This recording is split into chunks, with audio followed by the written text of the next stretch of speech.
एक देवी का रूप है छिन्न मस्ता, मस्तक कटा हुआ है देवी का, इसलिए उनको छिन्न मस्ता कहते हैं। और सुनो, देवी महामाया का मस्तक किसी ने नहीं काटा, देवी ने खुद काटा। लो बताओ, तुमसे ही पूछ रहे, क्या तुम अपनी उंगली काट सकते हो अपने हाथ से? धोखे से दांतन में कट जाए तो आफत हो जाए। अब बताओ, उन्होंने तो अपने मस्तक को ही काट लिया। पूछो कैसे? भगवती माता पार्वती दो सखियों के साथ सरोवर में स्नान करने गई।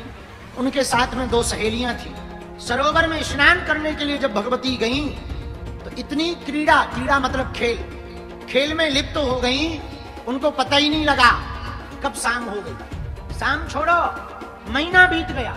तो जो दो सहेलियां आई थी उन्हें भूख लगी, तो बोली कि हमको भूख लगी है, जल्दी चलो। पर ये खेल में बड़ी मस्त थी, आनंदित थी।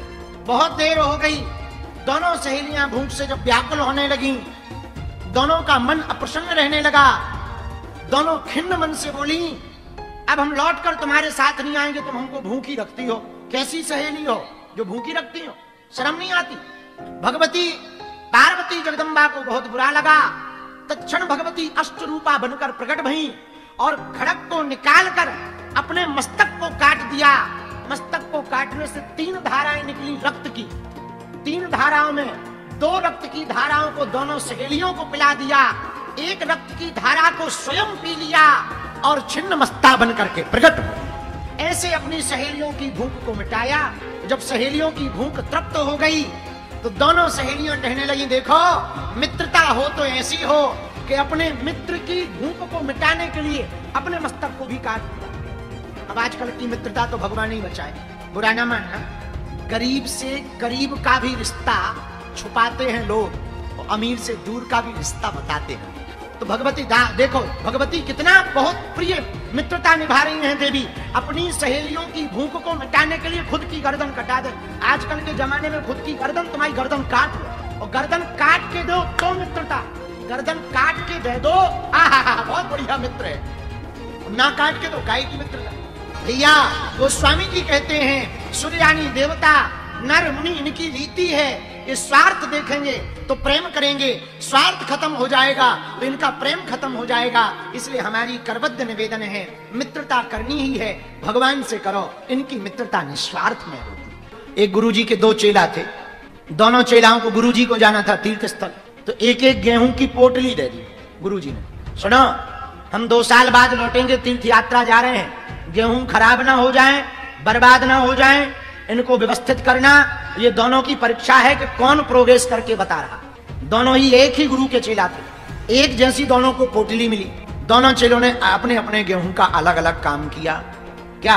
पहले चेला ने गेहूं की पोटली ली, एक डब्बा बनाया, रोज पूजा करने लगा, रोज धूप में सेकने रखने लगा, रोज धुलने लगा, गेहूं खराब ना हो जाए, घुन ना लग जाए, बर्बाद ना हो जाए। रोज पूजा आरती करने लगा, रोज सुखाने लगा, रोज धोने लगा। लेकिन दूसरे चेला ने ये नहीं किया। दूसरे चेला ने जैसे ही कार्तिक का महीना आया, छोटी सी खेती में बाड़ी लगाई, बाड़ी लगा करके बढ़िया से अपनी छोटी सी कुदाली से जोता, जोतने के बाद में गेहूं को बो दिया। वो बढ़िया मार्च के अप्रैल के महीना में लहलहाती हुई खेती बन करके गेहूं प्रकट हो गए। उसने बढ़िया काटा, थ्रेसर से निकाल कर इतने गेहूं हो गए। फिर उतने को फिर से दूसरे साल में बोया, कम से कम 1 क्विंटल गेहूं हो गए। गुरुजी जैसे ही वापस आए, गुरुजी ने कहा, हम तुम लोगों को गेहूं के दाने दे कर गए थे, वो दाने लाओ, देखते हैं कौन कितना केयर कर पाया, सुरक्षित रख पाया। पहला चेला पोटली लेकर के आया तो गेहूं पतले पड़ गए थे, कुछ सूख गए थे, कुछ कमजोर पड़ गए थे, कुछ में कीड़ा लग गए थे। बोले गुरुजी इतने हमने बचा करके रखे हैं, 2 साल में एक भी गेहूं बर्बाद नहीं होने दिया। लेकिन दूसरे वाले से कहा, तुम्हारे गेहूं कहाँ हैं? वो सीधा पूरा उठा करके ले आया। ये क्या है? बोले गुरुजी आपने गेहूं दिए थे, हमने सोचा पूजा करेंगे तो घट जाएंगे, पर खेती में बो देंगे तो बढ़ जाएंगे। पहले वाले चेला को हटा दिया गया, दूसरे वाले चेला को उत्तराधिकारी बना दिया गया। यही ज्ञान है। आप लोग कथा सुनते हो, खुद तक रख लेते हो, सुनते भर मजा भर लेते रहते हो, ताली बजाते हो, हंसते हो, घर खिसक लेते हो। इसलिए तुम पहले नंबर के चेला हो। यदि सुनकर के जीवन में उतार कर उस पर चलना प्रारंभ कर दोगे तो तुम दूसरे नंबर के चेला बन। तो भगवान पर भरोसा तो रखो, पर पुरुषार्थ भी करो। क्या करो? बिना करे नहीं मिलता है, करना तो पड़ता ही। और पुरुषार्थ में दृढ़ रहो, और पुरुषार्थ में पीछे मुड़ के ना देखो कि हम कितने चलाए, ये देखो कि बचा कितना। यदि 1000 कदम की दूरी पर मंजिल है तो 1 कदम आगे बढ़ाओ, 999 बचेंगे। 2 बढ़ाओगे 998 बचेंगे। 100 कदम बढ़ जाओगे 900 बचेंगे। एक ना एक दिन तो 1000 हो ही जाएगा। ब्रह्मा जी ने हलाहल नाम वाले दैत्य को वरदान दे दिया, जा उससे कोई नहीं जीतेगा। वह अपनी सेना के साथ अत्याचार करने लगा। क्यों? जब इंसान को मान बढ़ाई मिलती है महाराज, आफत हो जाती है। अरे महाराज महाराज, ऐसी बातें सुनी वह दैत्य अभिमान में भर गया। भगवान विष्णु और शंकर के साथ युद्ध होने लगा। महाराज 60,000 वर्ष तक युद्ध चला, 60,000 वर्ष। अंत में भगवान विष्णु ने, भगवान शंकर ने हलाहल नाम के दैत्य को मार डाला। जब दैत्य मर गया तो भगवान विष्णु और भगवान शंकर दोनों गुमान में भर करके हंसने लगे। अपने बल के अभिमान, स्वाभिमान। भगवान के अंदर क्या अभिमान आ सकता? नहीं, भगवान तो लीला कर, भगवान के अंदर अभिमान नहीं आ सकता, क्योंकि जो निराभिमान हो वही तो भगवान हो सकता है। माता को लगा इन्हें अभिमान आया तो माता गौरी और लक्ष्मी जी हंसने लगी। हंसने लगी तो भगवान विष्णु बोले, गौरी लक्ष्मी जब भगवान विष्णु और शंकर पर हंसने लगे तो भगवान को बड़ा बुरा लगा। कहा, आपका ये जो विचित्र व्यवहार है हमें ठीक नहीं लगा।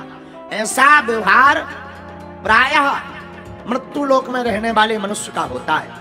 माता इस बात को सुनकर के कुपित हो गईं। दोनों गौरी और लक्ष्मी नाराज हो गईं, अपनी अवमानना समझ करके अंतर ध्यान हो गईं। जब दोनों शक्तियां अंतर ध्यान हो गईं तो भगवान शंकर और विष्णु अधूरे हो गए, दोनों निष्क्रिय हो गए, मछली की भांति तड़पने लगे। ब्रह्मा जी ने कुछ दिनों तक तो साथ दिया, पर मन में विचार किया कि क्या किया जाए, शक्तियां दोनों है नहीं।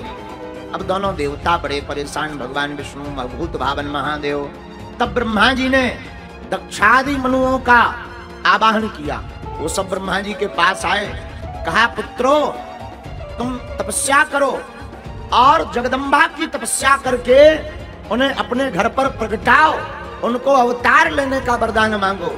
और अगर तुम ऐसा वरदान मांग लोगे तो तुम्हारा नाम सदियों तक अमर रहेगा।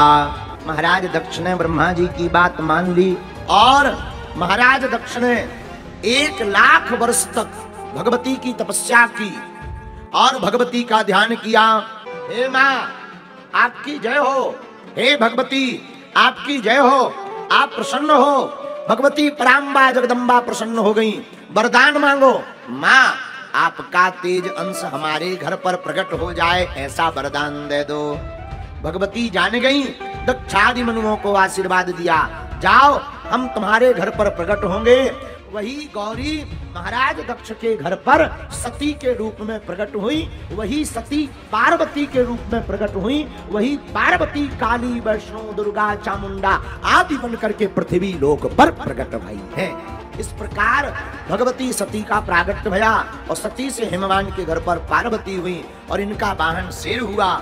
इस प्रकार माता सती के प्रादुर्भाव से शक्ति हुई और शक्ति से फिर शक्तिमान भगवान भये। इसलिए मेरे पागलों, जो भी पराम्बा का ध्यान करता, पराम्बा माता की पूजा करता, वैष्णो माता नैना देवी किसी भी रूप में उनका पूजन करता, वह कितना भी पापी हो, कितना भी निष्क्रिय हो, कितना भी बेकार हो, भगवती उसको स्वीकार करके उसकी जिंदगी में जय जयकार कर देती है। माता वस्तुओं की भूखी नहीं है, हमारी पराम्बा माता तो भाव की भूखी है।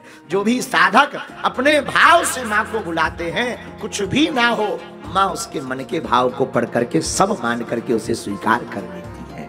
भगवती का अवतार ही इसीलिए हुआ, क्यों? माँ है ममतामयी। देखो शंकर जी को मनाना हो, बड़ी तपस्या करनी पड़ती है।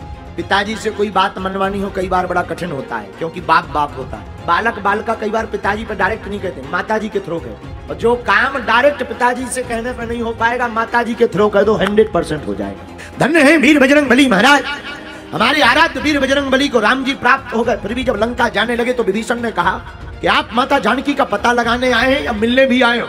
हनुमान जी बोले, केवल पता लगाने नहीं आए, हम तो माता जानकी जी का दर्शन करने को आए हैं। क्यों?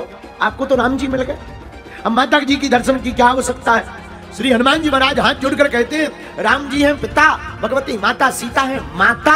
और पिता कई बार नाराज हो जाए तो मनाना कठिन हो जाता है, पर माँ नाराज हो जाए तो मनाना बहुत सरल है। इसलिए माँ के चरणों में जुड़ना बहुत जरूरी है। और मेरे पागलों, हम तुमसे यही कहना चाहते हैं कि कई बार भगवान श्री राम कृष्ण हनुमान जी के जितने साधक हैं, ये नहीं कहते कि वो प्रसन्न नहीं होते, प्रसन्न तो होते हैं। कई बार बड़ी देर लगती है, कई बार सुनते नहीं है, लेकिन अगर भगवती के चरणों से जुड़ा जाए, भगवती को माना जाए, भगवती की आराधना की जाए, तो वही भगवती कई बार आज्ञा दे देती है और सरकार को मिलना ही पड़ता है। श्री हनुमान जी कहते हैं, इसलिए आद्य शक्ति माता के चरणों में जो जुड़ता है, उनकी जो साधना करता, उन पर जो निष्ठा रखता, उनका जो ध्यान करता, मेरे माई बाप राम जी को भी मिलना पड़ेगा, भूत भावन महादेव को भी मिलना पड़ेगा, वीर बजरंगबली को भी मिलना पड़ेगा। क्यों? मां ममतामयी होती है और भगवती की आज्ञा को कोई देवता नहीं टाल सकते हैं। भगवान विष्णु ने भी एक बार यज्ञ किया, यज्ञ से माता प्रसन्न हुई, वरदान मांगा। भगवान विष्णु बोले, भगवती कुछ नहीं चाहिए। किसी ने कहा कि आपको यज्ञ की क्या जरूरत है, आप स्वयं पालन करता है, परमात्मा है। भगवान विष्णु बोले, हम जरूर पालन करता है, लेकिन हम शक्तिमान तभी होंगे जब हमारे ऊपर शक्ति का हाथ होगा। और माता की शक्ति के बिना कोई भी व्यक्ति, माता की शक्ति के बिना कोई भी व्यक्ति शक्तिमान नहीं हो सकता। और मेरे पागलों, जिसके ऊपर भगवती का हाथ हो जाए, उसका कोई बाल बांका नहीं कर सकता है।